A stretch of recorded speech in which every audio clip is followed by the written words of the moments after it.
Bismillahirrahmanirrahim. I am your physics teacher Shazia from online sport program. This is the fifth lecture of week 1. We will continue chapter number 1 electrostatics. The learning objective of today's lecture is to explain the electric intensity in a free space and in other media and state and explain the Gauss's law.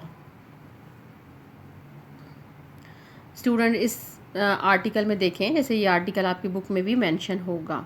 इस article में electric flux through a surface enclosing a charge, ये आपके पास ये article है। फिर इस article में क्या है कि कंसीडर सरफेस, जैसे आपको ये सरफेस नज़र आ रही है, ये सरफेस आपको इस तरह से नज़र आ रही है कि ये एक सरफेस उन्होंने दी है। ये आपने एक कंसीडर सरफेस की इन the form of the sphere, positive charge Q plus Q charge at the centre of the sphere. ये यहाँ पे आपके पास प्लस क्यू चार्ज आ गया। अब उन्होंने कहा है कि आप इसमें फाइंड आउट करना है, जैसे कि आपके पास आर्टिकल है कि इलेक्ट्रिक फ्लक्स की वैल्यू फाइंड आउट करनी है। इलेक्ट्रिक फ्लक्स की ये आपको मैंने डेफिनेशन बता दी थी कि electric flux is equal to the dot product of the electric intensity and the vector area ए।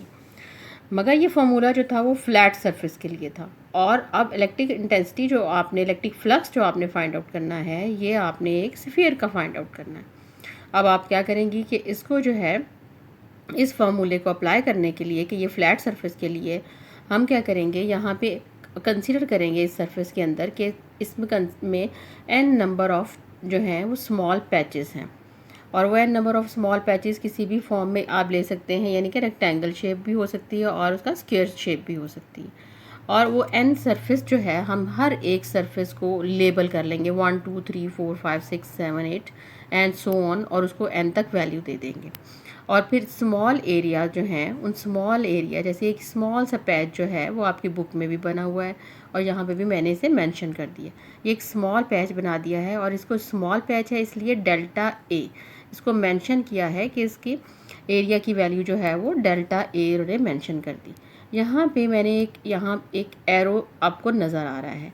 ये एरो जो है वो मेंशन कर रहा है direction of the vector area A which is taken the normal, यानी कि ये आपके पास इस पे नॉर्मल है, नॉर्मल ऑफ द सरफेस है। फिर direction of the electric intensity क्या होगी, direction of the electric intensity जो होगी वो भी आपके पास जो होगी वो सेम इसी डायरेक्शन में होगी, यानी कि वो भी आउटवर्ड होगी। क्यों आउटवर्ड होगी, इसलिए कि पॉजिटिव चार्ज क्यू जो है वो एट द सेंटर में है, सेंटर में है। दोनों की डायरेक्शन जो है, ई की डायरेक्शन भी ए की डायरेक्शन भी सेम जो है वो इस तरह से आउटवर्ड में आपको नज़र आएगी। अब वेक्टर एरिया ए उन्होंने कहा है कि अगर आपके पास, आपने कहा है नंबर ऑफ़ पैचेस जो हैं वो एन तक हैं, तो delta A1 A2 A3 and AN जो है वो कॉरस्पॉन्डिंग एरियाज जो हैं वो उनकी आपने जो है उनको लेबल कर लिया, उनको मेंशन कर दिया। जब आपने इलेक्ट्रिक वेक्टर एरिया ले लिया, तो अब same with respect to the vector area आप इनमें जो है वो इलेक्ट्रिक इंटेंसिटी की वैल्यूज़ लेंगी। वो इलेक्ट्रिक इंटेंसिटी की वैल्यू क्या है, वो E1 E2 E3 and EN with respect to the area A1 to AN areas. जब आपने इसकी वैल्यूज़ ले ली, जब आप इसकी वैल्यू लेंगी तो फ्लक्स हमने फाइंड आउट करना है थ्रू द क्लोज सरफेस। ये सरफेस जो होगी वो क्लोज होगी।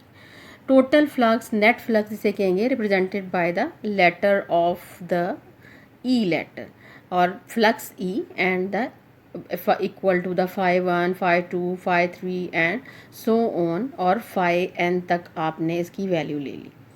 अब जो है उन्होंने स्टूडेंट्स इसमें उन्होंने कहा है कि आपने ये बताएंगे, जब हमें पता है कि जब हम इसका डॉट प्रोडक्ट लेते हैं तो हमारे पास एक मिड में एंगल आता है, angle between the vector area and the electric intensity. ये देखें यहाँ पर, ये इसको इस फार्मूला को स्प्लिट करके दिखाया गया है। अब आपने phi 1 की कॉरस्पॉन्डिंग वैल्यू लिख ली, E1 dot delta A1 plus E2 dot delta A2 and so on, values आपने इसके लिख ली वैल्यूज़। और एंगल की वैल्यू क्या है, सब सरफेस में एंगल की वैल्यू जो है वो cos of 0 degree, cos of 0 degree equal to 1। It mean कि आपके पास फ्लक्स की वैल्यू क्या आ गई, फ्लक्स की वैल्यू आपके पास आ गई E1 delta A1 plus E2 delta A2 and so on an तक वैल्यूज़ आ गई। मगर अब इसमें डॉट नहीं है, डॉट हमने सॉल्व कर लिया है cos of 0 degree equal to 1। अब आप देखें कि उसने कहा कि यहाँ पे आपको एक कंडीशन हम इसमें अप्लाई कर रहे हैं, जो सरफेस ली है वो एक क्लोज सरफेस है, सिमेट्रिकल सरफेस है, चार्ज जो है यानी सेंटर में है। It means electric lines of forces जो होंगी वो हर तरफ जो होंगी वो सेम होंगी। मीन्स कि इलेक्ट्रिक इंटेंसिटी की वैल्यू जो होगी वो इक्वल होगी। Means E1 is equal to E2 equal to E3। और हम कहेंगे कि अगर ये वैल्यू सेम है तो आप इसकी रिप्रेजेंटेशन ही नहीं लगाएंगी, आप इसे ले लेंगी कि is equal to E which is equal to the 1/4 pi epsilon naught Q over R square. ये इसकी वैल्यू जो हमने फाइंड आउट की थी। फिर उसमें जो है आपके पास फ्लक्स E की वैल्यू आ गई। आपने दोबारा से एक अपनी सिमेट्री देने के लिए आर्टिकल को दोबारा से ये इक्वेशन लिख ली। अब आपने इसकी ये इक्वेशन लिखी, phi E is equal to E delta A1 plus E2 and so on, values आपने इसकी मेंशन कर दी।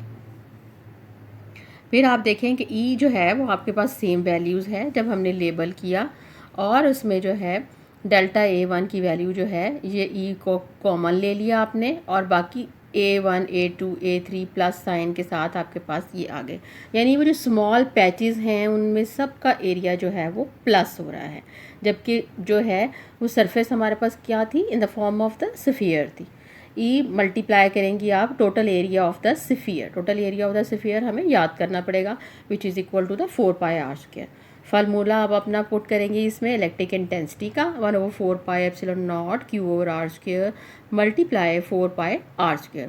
4 पाई से कैंसिल आउट हो जाएगा, आर स्क्वायर की वैल्यू आर स्क्वायर से कैंसिल हो जाएगी, और आपके पास वैल्यू है फ्लक्स की, electric flux which is equal to the Q over epsilon not.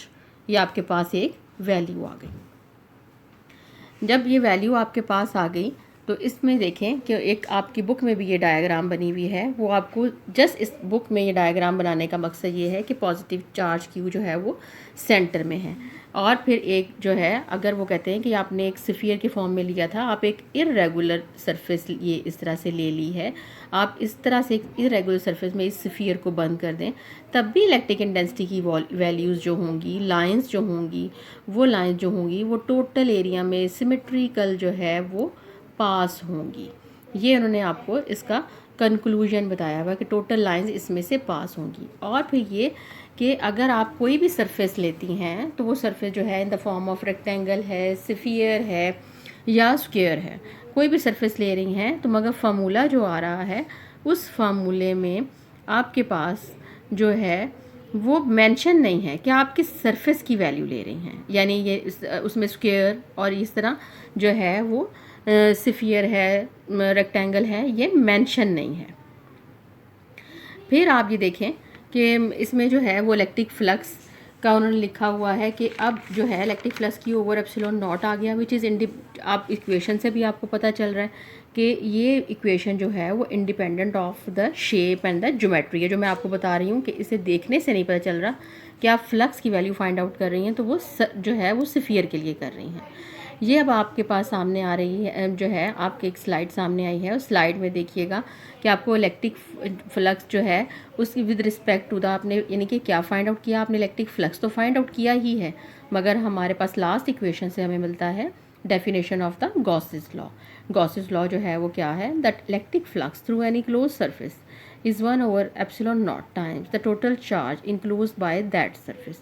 it means कि आपके पास ये जो एक फार्मूला है Q/ε0, ये Q जो है वो इनसाइड चार्ज है, कि जो चार्ज जो होगा वो इनसाइड द सरफेस चार्ज होगा, उसके लिए आपने वो ले लिया है। अब वो कहते हैं कि कंसीडर अर इर्रेगुलर सरफेस, आपके पास एक इर्रेगुलर सरफेस है, इस सरफेस में स्मॉल चार्जेस हैं, जैसे हमने स्मॉल एरियाज़ लिए सेम इसी तरह से स्मॉल चार्जेस हैं Q1 Q2 Q3 and so on. इसमें आपके पास स्मॉल चार्जेस, और उन चार्जेस में उन्होंने फ्लक्स की वैल्यू ली φ1 φ2 एंड φ3। अब उसमें आप ये देखें कि स्मॉल चार्जेस जो हैं उन चार्जेस में जब ये इक्वेशन हम लिखते हैं तो 1/ε0 की वैल्यू देखें, कांस्टेंट वैल्यू, जिस तरह से इलेक्ट्रिक इंटेंसिटी आपने कॉमन ली थी, सेम इसी तरह से 1/ε0 की वैल्यू जो है वो कॉमन है। Q1 small charges, Q2 plus Q2 plus Q3 and Q on. तो आपने इसमें टोटल जो है वो आपने फाइंड आउट करना है, टोटल चार्ज फाइंड आउट करना है जो टोटल सरफेस पे है, और Q1 क्या है, स्मॉल चार्जेस हैं। तो उन्होंने कहा कि जो टोटल चार्ज होगा, नेट चार्ज होगा, represented by the capital Q। It mean कि आपके पास स्मॉल चार्जेस को, जब इसको हम समेशन का साइन भी आप लगा सकती हैं। ये छोटी सी, ये आपको जो है वो डेफिनेशन दी है, प्लस जो है वो आपको सम अप करवा रहे हैं इलेक्ट्रिक फ्लक्स की वैल्यू, कि इलेक्ट्रिक फ्लक्स जो है वो Q over capital Q inside charge, जो टोटल स्फीयर पे है। कोई रेगुलर सरफेस होती है, मगर इसके लिए क्या है, सरफेस जो होगी वो सिमेट्रिकल होगी, सरफेस जो होगी वो क्लोज्ड होगी। फिर ये कि देखें कि अगर आपके पास ये कोन बनाई हुई है मैंने, ये कोन है, अगर कोन पे आपने चार्ज देखना है तो बच्चे चार्ज जो होगा कोन पे वो भी इनसाइड कोन पे जितना भी चार्ज है वो होगा। इट मीन्स कि गॉसेस लॉ ने हमारे लिए ये प्रॉब्लम सॉल्व कर दी कि आपके पास आपने कोई भी सरफेस है तो उसमें 1/ε0 लिखना है, और आपने Q जो भी उस सरफेस पे Q चार्ज है, इनसाइड चार्ज, तो वो आपने कैलकुलेट करना है। और Q/ε जो है वो आपके पास equation of the Gauss's law, बहुत इंपॉर्टेंट आर्टिकल है स्टूडेंट्स। इस आर्टिकल को आपको जो है वो इसको ड्राइव करना चाहिए। नंबर ऑफ़ टाइम ये रिपीट हुआ है, अगर ये आर्टिकल रिपीट नहीं होता तो इलेक्ट्रिक फ्लक्स की definition number of time repeat हो जाती है। तो फिर ये है कि इसको नोट भी करना चाहिए हमें कि किस तरह से हमें प्रैक्टिस भी करनी चाहिए।